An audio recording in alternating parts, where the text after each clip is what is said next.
Hi, welcome back to my channel. So in today's video I'm going to be sharing some more family meal ideas for you. If you do happen to be new to the channel, I'm cooking for a family of 7 and I make tons of videos like these over here which you can check out in the playlist. I've linked them all down below. And also if you want to pop on over to Instagram, on Mondays I share my meal plan for the week as well if you're stuck for ideas on what to cook for dinner. So anyway, let's get in the video and see our family dinners for the week. So for our first meal, I've got a lasagna. This is actually shop bought from the farm shop. And then I've done, these are kind of a take on oven chips or potato wedges, you could say. They've got their skin on basically. And then I've made a balsamic glaze with some rocket leaves. It's just a really nice, easy, simple one because it was a very busy day. But I do have a slow cooker lasagna recipe which I will link down below for you. But the next day we're going to do our fake away TGI Fridays. So basically I've got some baked potatoes. I've just added a little bit of olive oil. I'm seasoning them and then I'm going to prick all of their skins. This will make sure that they're nice and crispy and cooked all the way through. Ideally do let the potatoes cool once they're cooked and cut them in half.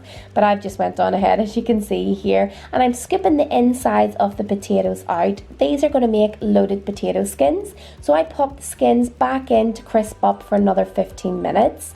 For the filling, I'm using Greek yogurt, a little bit of whole grain mustard and some cheddar cheese as well. And I just use my fork to mix it all through. I don't want it to be the consistency of, say, mashed potatoes. I like it a little bit more chunky. And then I just start to load up the potato skins. And I usually just keep them level because there's usually one or two that don't have enough filling left for them. But then you can have a bit of fun with your toppings. So again, you can go for whatever you fancy. We actually just load it with a bit more grated cheese, and I've also chopped up some bacon and spring onions as well. So these look lovely as it is, but they will go back in the oven for 15 to 20 minutes until they're lovely and bubbly. Meanwhile, I've got some mini ribs here and I've added my own barbecue sauce, so they're in the oven cooking away. Next, I'm going to make an Asian slaw. So I've got my red cabbage, white cabbage, carrots all shredded through there. If you have a food processor, you definitely want to use it because it is a little time consuming. Now these are what I use to make my sauce. I have done this before, so I will link it down below in my picnic idea video. But it's peanut butter, mayonnaise, mustard, soy sauce, lots of different flavours, but honestly this is to die for. Now it makes a lot of dressing. I'm actually making double the quantity that I need. Just add a little bit at a time because it does go quite far, giving it a really good mix through until you get it as creamy as you fancy. We like ours like that, not overly creamy.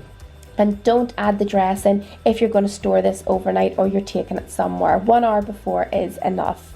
And so that is us all plated up. A bit of a take on our TGI Fridays. Like I said, Alistair and I are having a sirloin steak each. And then the kids really love these mini ribs with the barbecue sauce. I've got some onion rings which are just from the freezer. And then obviously this Asian slaw with the peanut butter through it is delicious. Some buttered garlic beans. And then our loaded potato skins, which are actually very heavy in filling. So you wouldn't really need more than 2 per person. And then some mini corn on the cobs as well. So just one everyone can dig in and add their little sides. I always think this is a good one if your kids have friends coming over as well, because you can guarantee there's something there that they will like amongst it all.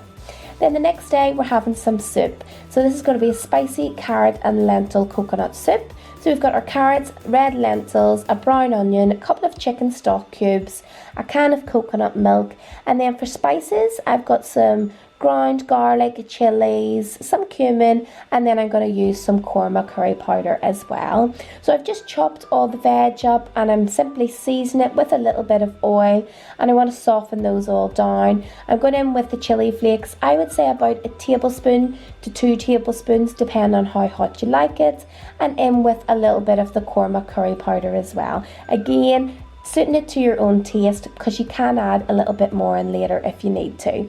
So then I add in the red lentils, again making sure to get all those spices through, and then adding up the liquid with a little bit of a chicken stock cube as well. So you just want enough liquid so that all the veg is covered.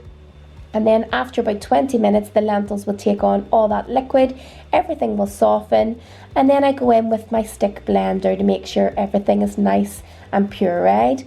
Now I don't have a soup maker. It's something I've thought about buying, but it's the washing I think about that always puts me off. So I'd love to know if you've got a soup maker and how you get on. But meanwhile, I've just been using this stick blender. So then I start adding in a can of coconut milk. You could go for cream or even just a little bit of milk, but I definitely think the creaminess with the lentils is lovely. So, and it calms down the heat in it as well. So this is how we make it, and then I just adjust how I think the consistency needs to be. So a little bit more curry powder and a little bit more liquid there I topped up as well. So a really good mix through, and then for the adults I add a few chili flakes on top, and we're having it with just some good old Irish wheaten bread as well. So this is quite filling with those lentils as a base. So normally 1 or 2 bowls is great for maybe a lighter dinner if you fancy, but with the bread on the side it fills us up. Then the next dinner, we call this cowboy stew, but it's actually chorizo and potato and chickpea stew. So I've got red onion, peppers, chopped tomatoes, 2 tins of chickpeas, and the flavourings I'm going to go for are mainly cumin and paprika. Again, it's one of those ones you can add the flavours as you go along. I like this kind of dish on a busy school night because it's just the prepping can be done the night before or in the morning. So it's chopping up your veg, potatoes and red onion. These are all going to go on a tray with, I've added mixed herbs, so oregano or a little bit of thyme and some olive oil, mixing it through with the full garlic clove into the oven until it softens.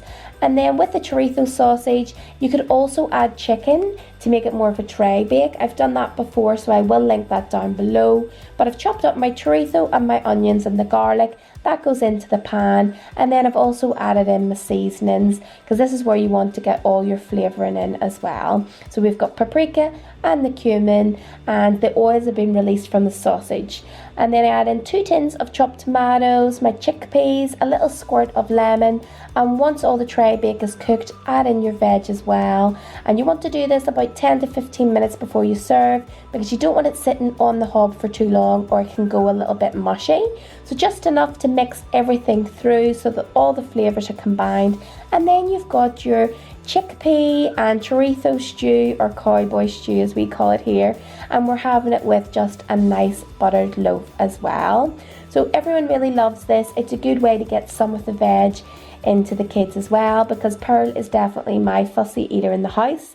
The thing I love about it is the leftovers, and we're having it with flatbreads and some veg for lunch the next day as well. Then on to my final dish. This is going to be like a Wagamama's Japanese rice bowl. So I've got an aromatic duck and some duck legs, carrots, some mini sweet corn and pak choy, and then of course the rice to make sticky rice. So with the rice, I'm actually going to be cooking it in my crock pot multi-cooker, and I find because we need a lot of rice, it's the easiest way to do it. And with the veg, I'm simply going to stir fry it on the hob with just a little bit of soy sauce and garlic. And then with the carrots there, I've just peeled them with the peeler basically, just to get those shapes. And then with the pak choy, again, we've got garlic and some soy sauce as well. But I want to create a bit more of a stock to give moisture in the dish. So I add in a little bit of water to the base of the pan. That will lift all the flavourings, and then crumbled 2 stock cubes in as well. Then just sit on a very low heat, let that simmer, and you're going to get tons of flavour. Now for the duck, I'm going to add a teriyaki sauce. So this is everything that I'm using. It's mainly soy sauce, corn flour, honey. It's actually a cold teriyaki, which is great because most teriyaki sauces need to be done on the hob. And with my duck, it's been cooked through on a high heat to get the crispiness, and then I'm going to simply shred that down before I add my teriyaki sauce to it as well. So this is us all plated up. As you can see, sticky rice on one side, we've got the duck and then our veg as well. Alongside it, we've got some Marks and Spencer's Katsu chicken sushi, and the kids just love little nibbly bits as well. So we've got tempura prawns and spring rolls and some prawn crackers as well. But this has definitely been our go-to kind of fake away at the minute. I absolutely love it. If you wanted to do it as a shortcut, of course, you could just use shop bought teriyaki sauce as well. And the boys love this Marks and Spencer's chicken katsu curry sushi, so we'll definitely be doing that in the future as well. But hopefully you enjoyed the video, guys. Do give it a thumbs up if you did. Comment down below, and if you're new around here, if you want to hit the subscribe button and the notification bell, I would love to have you. Thanks very much for watching.